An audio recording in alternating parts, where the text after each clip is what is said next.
I've got intake parts, I've got Project FC3, and I've got our dyno. Let's get rolling.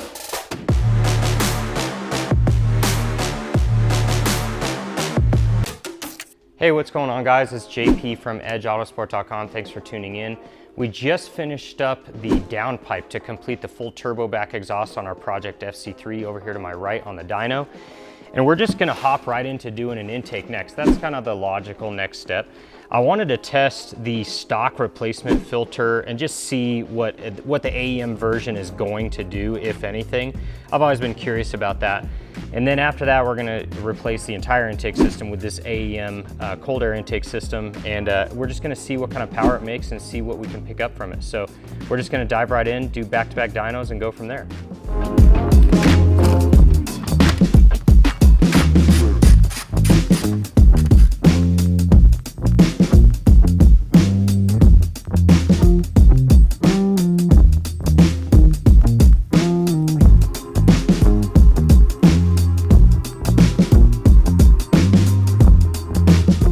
All right, so here's the AEM stock replacement filter right here. It's dry flow, so we don't need to oil it before it goes in. It replaces this stock paper filter. So we're just gonna see what kind of difference this shows. I don't expect much, if anything, of a difference, but I've always wanted to see if this thing flows any better, so we'll find out.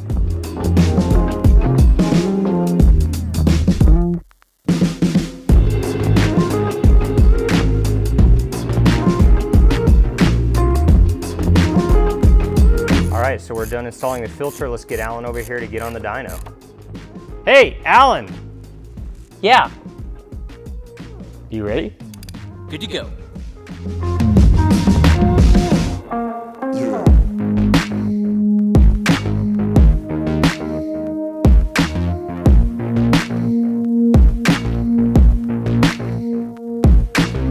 Okay, so the results are in. It's mostly the same torque and horsepower curve as before. It kind of flip-flops at the top between up and down, but you can definitely see a noticeable change at the spool-up region, right around the 3,000 RPM range. I would say the filter is definitely more free-flowing just from that part of the curve right there. So I'm kind of impressed for just such a cheap, easy mod. It's pretty cool. So now we're going to install the full AEM intake system. So I'm really excited to see what the results are for that. Let's go do that.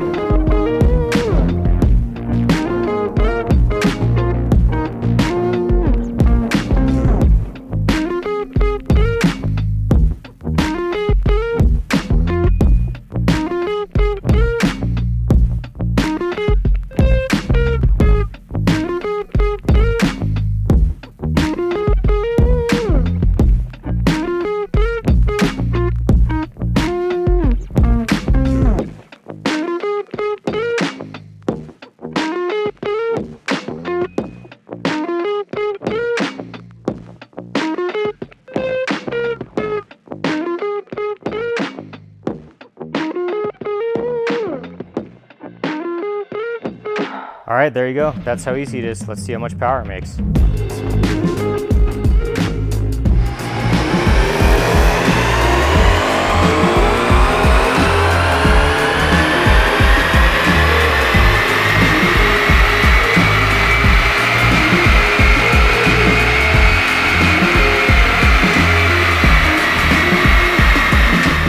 All right, so awesome results from the AEM intake. Super happy with this.